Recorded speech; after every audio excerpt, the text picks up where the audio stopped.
नमस्कार दोस्तों, 4 मई यानी कि आज वैशाख माह की विनायक चतुर्थी का व्रत रखा जाएगा। इस दिन भगवान गणेश जी की पूरे विधि विधान से पूजा की जाती है। मान्यता है कि अगर कोई किसी कारण से व्रत न रख पाए तो उसे विनायक चतुर्थी की व्रत कथा जरूर पढ़नी या सुननी चाहिए। कहते हैं कि व्रत कथा को सुनने मात्र से ही गणपति जी प्रसन्न होकर अपनी कृपा बरसाते हैं और सभी बिगड़े काम बनते हैं। तो चलिए अब आपको सुनाते हैं विनायक चतुर्थी की व्रत कथा। पौराणिक कथा के अनुसार एक बार माता पार्वती और भगवान शिव नर्मदा नदी के तट पर बैठे थे। तब माता पार्वती ने शिव जी के साथ चौपड़ खेलने की इच्छा जताई। भगवान शिव भी तैयार हो गए। भोलेनाथ ने चौपड़ खेलना शुरू किया, लेकिन इस खेल में मुश्किल थी कि हार जीत का फैसला कौन करेगा। तब भगवान शिव ने तिनकों से एक पुतला बनाया और उसमें प्राण प्रतिष्ठा कर दी। उन्होंने उससे कहा कि बेटा, हम चौपड़ खेलना चाहते हैं, तुम हार और जीत का फैसला करना। फिर माता पार्वती और भगवान शिव चौपड़ खेलने लगे। 3 बार चौपड़ का खेल हुआ और माता पार्वती तीनों बार जीत गईं। खेल के अंत में उस बालक से विजेता की घोषणा करने को कहा गया। उस बालक ने भगवान शिव को विजेता घोषित कर दिया। इससे माता पार्वती क्रोधित हो गईं और गुस्से में आकर उसे लंगड़ा होने तथा कीचड़ में पड़े रहने का श्राप दे दिया। तब उस बालक ने क्षमा मांगते हुए कहा कि उसने ऐसी घोषणा भूलवश की है।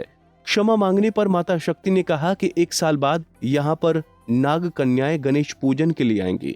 उनके बताए अनुसार तुम भी गणेश व्रत करना, उसके प्रभाव से फिर तुम मुझे प्राप्त करने में सफल होंगे।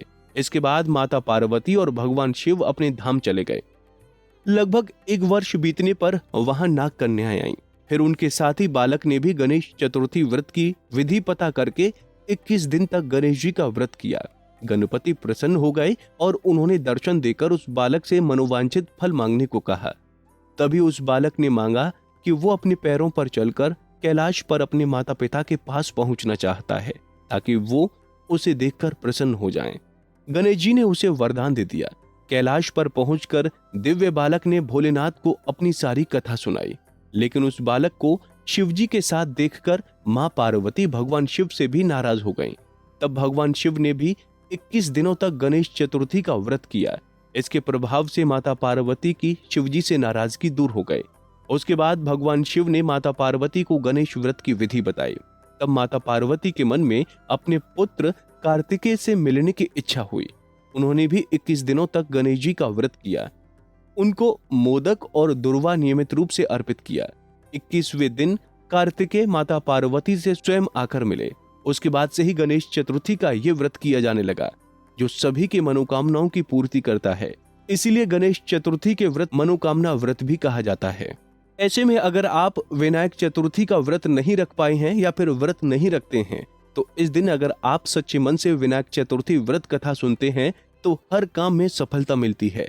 कथा सुनते समय बप्पा का ध्यान करें और मन ही मन अपनी मनोकामना भी बोलें।